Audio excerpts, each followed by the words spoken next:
was funny how you did. You were going through the gifts, and you were like, teaching.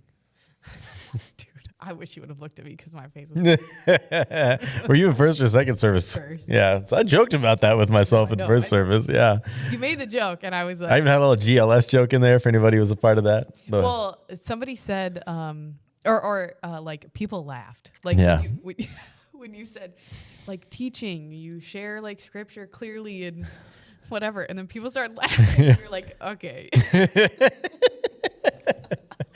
Self-aware. I've yeah. So I speaking of self-aware, it was last week or the week before or whatever. We joke around in the office and do different things like that. And so there was some sort of conversation we were having, and I had just like a goofy quip, like at the end of it as I was leaving or whatever. And so I said it, and the reaction that I got was rather large. Kind of laughing. And as I'm walking by Trent, and I look at him and I go, oh, dude, that was a boss laugh. And he goes, that was totally a boss laugh. Oh. And I was like, because that was not that funny. He goes, that was not that funny. You're right. I'm glad you're self-aware.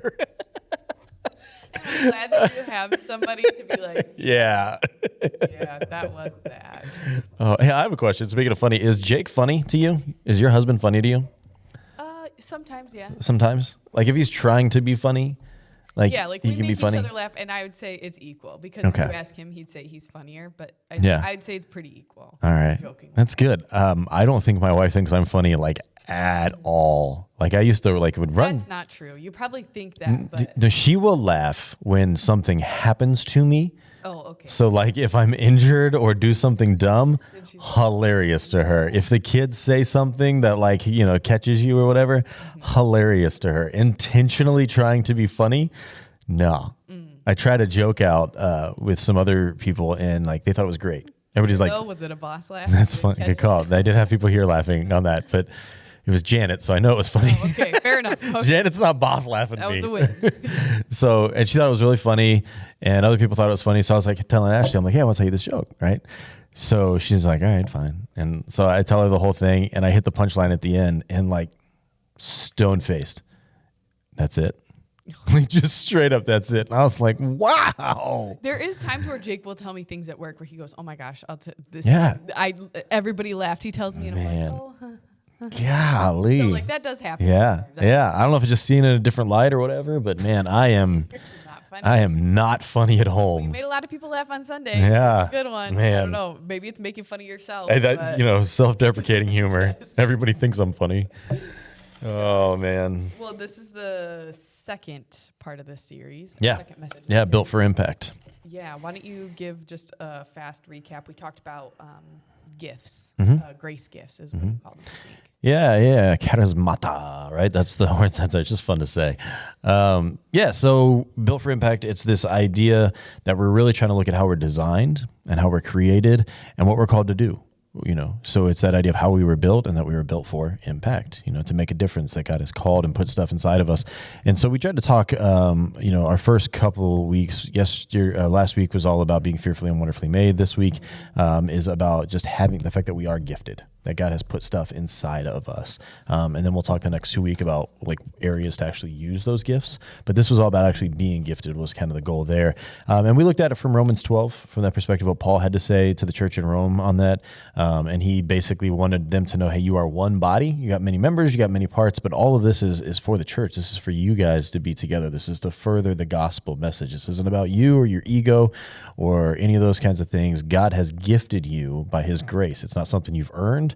It's not you. You're not special. This is from God. He has given this to you, and you need to use it for the benefit of other people. That's his whole point.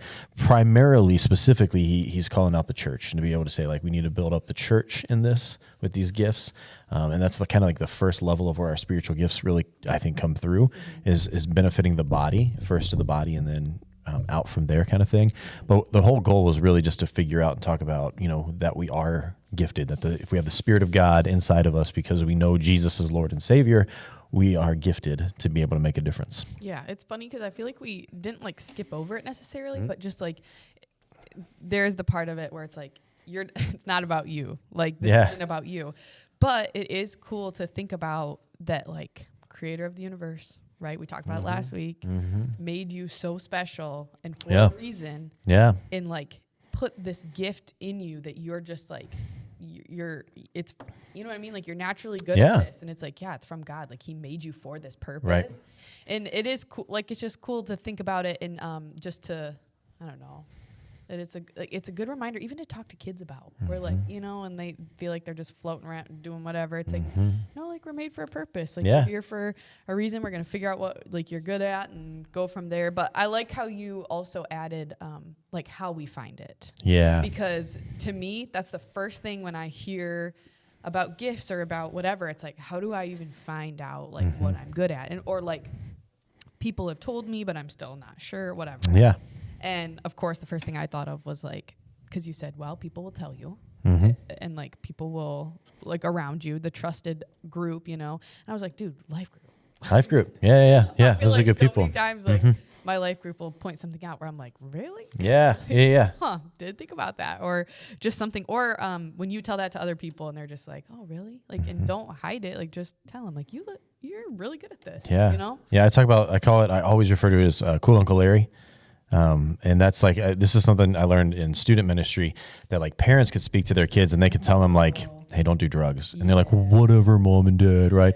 But cool Uncle Larry shows up and he's like, no, drugs are bad. And like, mom, dad, did you know? Like Uncle Larry said, mom, like drugs are bad. Right. And you're like, oh my gosh, like I've been telling you this kind of thing. Right. And the reality is we just need other people to speak into our life. Right. And they come from different facets of life group, friends, peers. Yeah. Yes, your parents still do it. And cool Uncle Larry is a good one. Yeah, every youth pastor is a cool Uncle Larry. Do you have an Uncle Larry or did you just... I don't have an Uncle Larry. Okay. Yeah, no. For some reason, like Larry, you know, you have like names as you're like telling a story and you like make up names.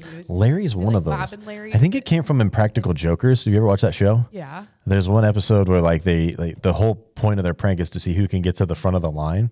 And so like you got one guy like tapping his shoulders and moving and the other guy's like, Larry, and he just yells, excuse me, Larry, like he's trying to get somewhere and just goes right by everybody to get to the front. And that was so funny to me that like that name has just stuck with me forever. So there you go. Okay, this is random. When I was younger, I used to yell mom in a crowd like I was finding my mom to make my way to the front. So good. That's anyway, good. Yeah. Anyway. Yeah. And it worked too, didn't it? Yeah. Yeah, absolutely. So we had a couple questions sent in. We're going to jump around a little bit. Cool. Is there a difference between spiritual gifts and grace gifts? They said spiritual gifts referencing 1 Corinthians 12. Yeah. And I think that you said grace gifts. Yeah, we called these grace gifts because of the word charismata that's in there, because Paul is emphasizing that these are by grace. So Paul wrote both of those letters, and you really just have to sit back and think through context here. Who is Paul writing to? What's he trying to get across? Because he's talking about a pretty, for the most part, things that are very similar or touching from one another. But both in Corinthians and in Romans, he's almost looking at from just two different lenses, if you will, and what he's trying to be able to say. So in 1 Corinthians 12, Paul emphasizes spiritual gifts, manifestations of the Spirit, which can show up in supernatural or miraculous ways at times, right? Things like healing, prophecy, tongues, interpretation, and they highlight how the Spirit works in extraordinary ways, right? These are still gifts from God. All right. In Romans 12, he's emphasizing grace gifts, which feel like everyday practical things. So you can see like kind of the difference there a little bit more. Serving, giving, leading, encouraging, showing mercy. And they highlight how the Spirit works in basically ordinary everyday life and ministry. The thing to keep in mind, both of these gifts are from God. These are gifts from God. All right. How they're manifested, how they're utilized. There's a little bit of some maybe class distinction, if you want to use that, can be a little bit different. But the reality is they are both gifts, and they're just looking at maybe the everyday practical or maybe the out of the ordinary kind of thing to be a part of it. So there's a differentiation, if you will, from there. There's crossover that I would say occurs as well. But really, this is different, and it's different as well from the fruit of the Spirit. Like that's a whole separate thing as well. Right. Fruit of the Spirit, love, joy, peace, patience, kindness, goodness, faithfulness, gentleness, and self-control.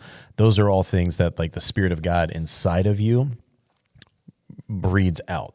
You know what I mean? Because the Spirit of God, you have the capacity to have that fruit in your life. Yep. You tap into that spirit to be able to have that. This is different because this is a gift that God is putting into you, unique to you, customizing you for a purpose. And so he's giving you those things. Does that kind of make sense between the two? And there's a whole lot more that we didn't like fully get into that we'll talk through today. I'm sure some of these other it's questions. hard because like when you say spiritual gifts, it's like, well, it's coming from the Spirit, which the grace gifts do too, but this is just how you're, I like how you said that. It's two different lenses, two different. Yeah, I mean, in essence, they are both supernatural in the idea that they're coming from God. Right. You know what I mean? But how they manifest, what their purpose is, ordinary versus, just something that's more extraordinary, kind of out there a little bit more. Yeah, it's almost like that part doesn't matter as much as like they're gifts from God and like this is just how they're used. Like, so you don't get caught up on the label part. Yeah, you may not have like the gift of tongues and this or that or whatever, and it's like, oh, I didn't get the one from Corinthians, but you could be loaded with this list over here because that's what God is calling you and the purpose He has for you to do. That jumps right into our next question. Do people have only one gift? Yeah, no, I don't think so. Maybe at a season of time, right? Like you're going through the list and people are like, well, which gift am I, right? Like it's easy to say, like, choose your starting Pokemon. There you go, right? Yeah. Wow, we have a video game reference on that one. Come on. Yeah. So in essence, these are like tools in your toolbox that God is asking you to be able to use. Some people, I think it's clear in them. You can see like, oh, here's one gift that they really do have. But I also think there might be seasons in your life where you get more pouring from the Spirit of God to have that gift during that time. Maybe there's a time of great loss that's coming on. And so you have the gift of mercy a whole lot more to sit in those moments with people in a different capacity than you typically would. So I think they can rise up in people. The Spirit can come and do. Spirit's live, living, moving, doing things all the time. And you may have gifts that are seasonal. You may have gifts that go on for a longer period of time. You may have a gift that's just short term. You may have a gift that's just there for your entirety of your life because it goes along with what God is asking you to do and the purpose that He has for you. Does that make sense? Yeah, that's a great, I'm glad that you said that because I don't think people see it like that. Yeah. I didn't see it like that. Like I saw it as like, this is my gift. This is how I'm going to live the rest of my life. Like that's it for me. Like, and, cause I was even thinking too of like when people serve or, like, I don't know, I think of like volunteering somewhere and you kind of get like burnt out or something. And it's like, so like, did my gift change or am I like, what's going on? Which could happen. Right. Might very well be because God's calling you to something else. Yeah. Yep. And so I'm glad that you said that. And cause, that's kind of what I liked. You just said like, jump in, start serving somewhere. And more specifically, like here at the church, because like we all belong to one another and like you matter here. We need your help. Like this place cannot run without volunteers. Right. And I think that if you have a kid in any part of Timbertown Kids World, Merge, student stuff, you can see that it takes so much to make it run on a Sunday. And just the people here on staff, it's not enough. Like, we can't just, and I do know that like, you said it, a couple weeks ago, you're like, the church is going to run no matter what. Like, we'll always be here no matter what. But I think that's kind of what you were saying at this point. Like, just jump in and serve somewhere, see if you like it. If you don't, move on. We'll find somewhere else. But I think that the idea of belonging that you were saying is hard for us to like, I don't belong to anyone. You know what I mean? Like, sure. I don't. You kind of get like a little defensive maybe. When it's like, that's not really the point. Like, Jesus asked us to surrender.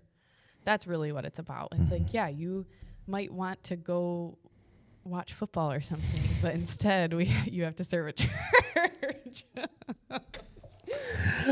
Something like that. I don't know, top of my head. But, no, I just think that that can be hard for us to remember, but also, and even like I've served at multiple different places in the church. Like, and sometimes it's just like helping out, but you figure out what you like. There's things like I know probably one of the first times I started serving when I was like in high school at our church at the time, it was the nursery. And so it was twice a month we'd serve in the nursery and be a part of that. And, I have kids. I love kids and I want our children's ministry to be thriving. I'm not the guy. Yeah. Like at this point in the stage, like where I'm at, like God has released me from that, if you will, for the benefit of all involved, right? But at the same time, like if there's been times I've been asked to like go do stuff with kids, and I love it, I enjoy it, and can get into there. And part of it's I have my own girls, and they're that age, right? Like all that kind of stuff to engage. But I also know like long term, that's probably not my strongest gifting. Is in that necessarily age group. I need you teaching, man. Yeah, right.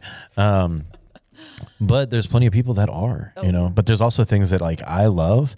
I actually have to intentionally tell myself on Sundays to like stay in the building because I love going to the doors and greeting people and like seeing them when they come in and, when it's raining, grabbing an umbrella and like going there because there's like this hospitality piece that just like fills my soul to be able to like wow people or love on people in a way that was unexpected or, just be that smiling face that gets to greet them and look them in the eye and like comment on where's all Jake? the different He's stuff. Preaching. Yeah, I talked to some. There has been a few times like with mid-service that I've been like, oh, I gotta go, right? Because I'm just engaged. I love that. It's fulfilling for me.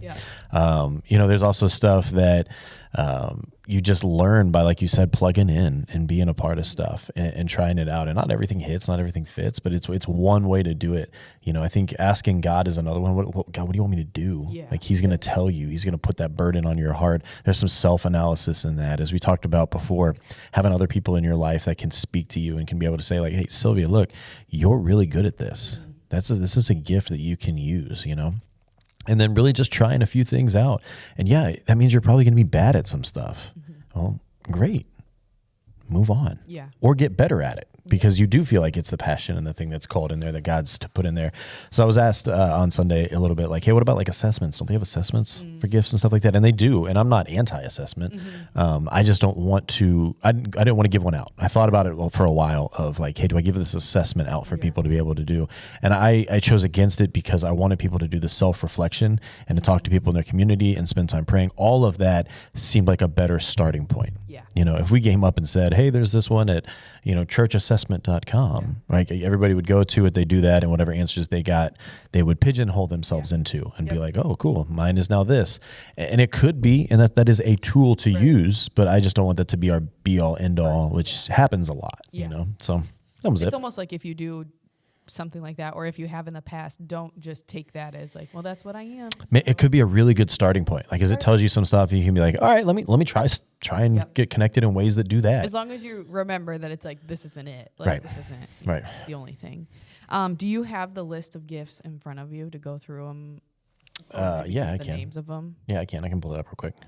Because our next question is if there's a difference between encouragement and mercy. Oh, yeah. Yeah, so I'll pull them out here. This just the list from Romans 12 here. Prophesying, serving. Whoa, that went crazy on me. Sorry.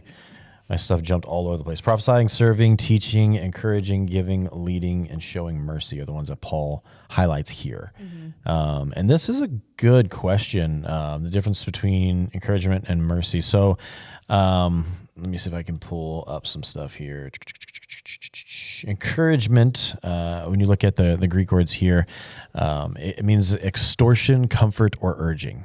All right, so it focuses on building up hearts and minds through words, presence, counsel. Like you're lifting up, if you will, in that capacity. Mercy, on the other hand, goes towards more like compassion, pity shown in action, especially towards those. I'm looking at the definition here. Those suffering or in need. So it's deeds of care, not words. Do you see the difference? One is care, and one is just encouragement, build up kind of thing. So it's almost like recognizing what does that person need, and then being able to bring it from there. That's not to say people who are going through. There's times that they're once again there's some similarities in that crossover. I just think one of the heavier things to notice in there is mercy is really seems to be more in a time when somebody else is going through a hardship. That's when you pour in the mercy. That's when you learn to sit in their grief with them, to be with them in their struggle. And encouragement can happen in that, but it's not necessarily exclusive to that as much. Encouragement can happen a lot of times. I talked about my grandmother writing cards, encouraging, those kinds of things. I talked about Bill Woolley talking about me with the gift of teaching and stuff like that. That was encouraging. He was encouraging in there. And that's an underrated thing. Encouragement and mercy are both, I think, highly underrated. Because mercy, number one, we want to be in a fix-it society. So we just try to help people just move on through their struggles, move on through your pain, just go on and be a part of it. Let's get back to the happy, right? Because we struggle with hard feelings, right? And somebody in mercy is actually somebody who will help you sit in that and go through it in a healthy way so that you can move on, because you can't rush it. Right. You can't rush grief. You can't rush sorrow. You have to feel and experience and move past those things, and they become building blocks in your life, right? And then encouragement is underrated because our mind plays tricks on us all the time, and we are littered with insecurities and shame. And so to have somebody come into our life who gives us encouragement when we're already beating ourselves up, because everybody does it, right? Everybody's beating their own self up all the time. And to have somebody who speaks breaths of life into you is just so necessary, because there's so many times in life we just want to give up when things are difficult, and we need people who are encouragers to come alongside and just say, oh man, you are so strong, you've got this. Oh man, it's going to get so much better. Oh, you can handle this. Oh man, there's a light at the end of this tunnel. All those kinds of things that'll build you up as well. Yeah, and I think something that, oh gosh, I don't know, if we're talking about the things in the beginning again, just about how it's not about you. And so in those moments, I think that sometimes you might get scared or nervous of oh, actually, I don't know if this is what I'm supposed to be doing. You know what I'm saying? And that kind of goes back to what you were just saying of getting in your own head. But this is from God, and this is something that something you highlighted was just it's about God's mission. And you using these gifts is your design is reflecting God's creativity. So that, I think when you put it in that perspective, it helps me get it away from me. And it's no, I'm showing the love of Jesus through this action instead of it being about me and how do I look while I'm serving, and did I say something stupid? Right. Because you will mess up. Do you know how many times during a talk that I'll be did I really just reference Batman? Did I just say that out loud? We're just going to keep on moving. People are laughing right now, hopefully. Probably at me, but that's okay. Again, that's how you get most of your laughs, really. Laughing at me, yeah. At you, not with you. Oh, man. Did you have anything else that you didn't get to talk about, or? No, because we got more coming, right? We got a couple more weeks in there. We hinted at it and got into it a little bit because the Bible's just so clear, right? On it of serving in the church and what that looks like. We're going to talk a little bit more about that, but also serving outside of the church. And how both of these are necessary for building the kingdom. Yeah. Absolutely necessary for building the kingdom. One thing that I do like that you've said before too, I've just heard you mention it, places about how you encourage people not just to serve here, serve here because this is your home, but also going out and serving in the world too. Absolutely. That's a big deal. Yeah, and it's so important because just a couple things on that. Number one, we're a church family, we're one body. We have the responsibility, just like any adult does, to take care of their family first. And Scripture talks about that all the time, taking care of the church first. And when we say church, it's so important. Once again, as we talked about on Sunday, we are not talking about the building. The building, yeah. We're not talking about the staff. We're talking about the people, right? The body that are a piece of it.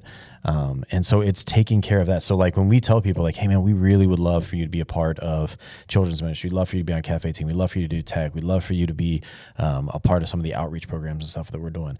It's not for the building, and it's not because of staff. That's not us asking for that. It's us recognizing when you do that, we all get better and grows a church. Our family gets better. Our body gets better. So it's taking care of our family first kind of thing.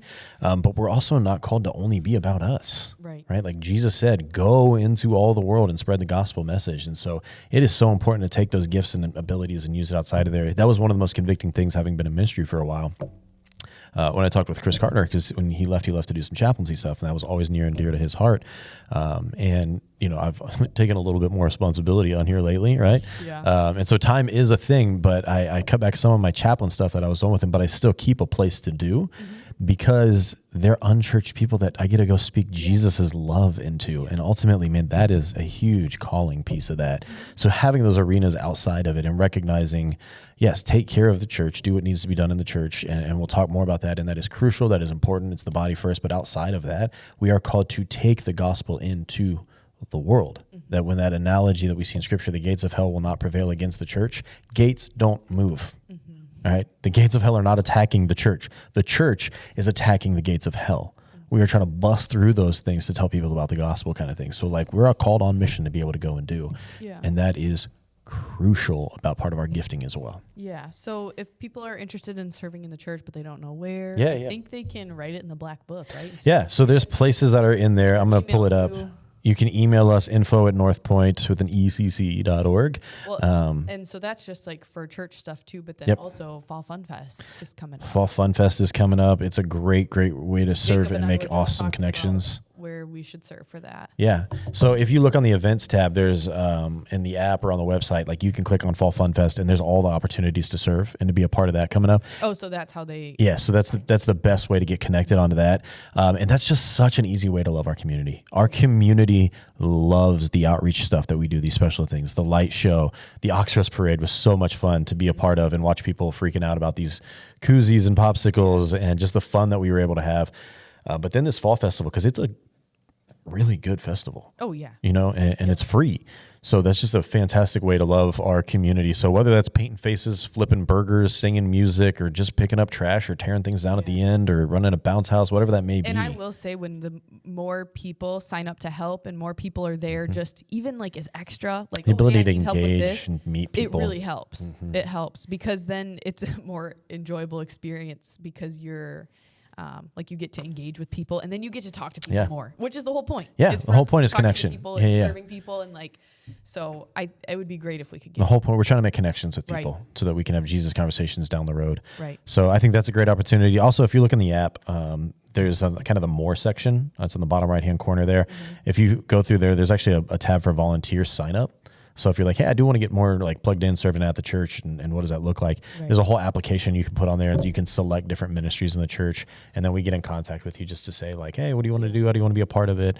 And you may have a conversation and be like, hey, you know what? Like finding out what this is a little bit more. I don't actually want to do this, but we can help you find a good spot that may fit your gifting more too. So Cool. Thanks, Cool. Jake. I've run out of words. Cool. Anyway, thanks everybody for watching or listening and like, share, subscribe, all that good stuff. And we'll see you next week.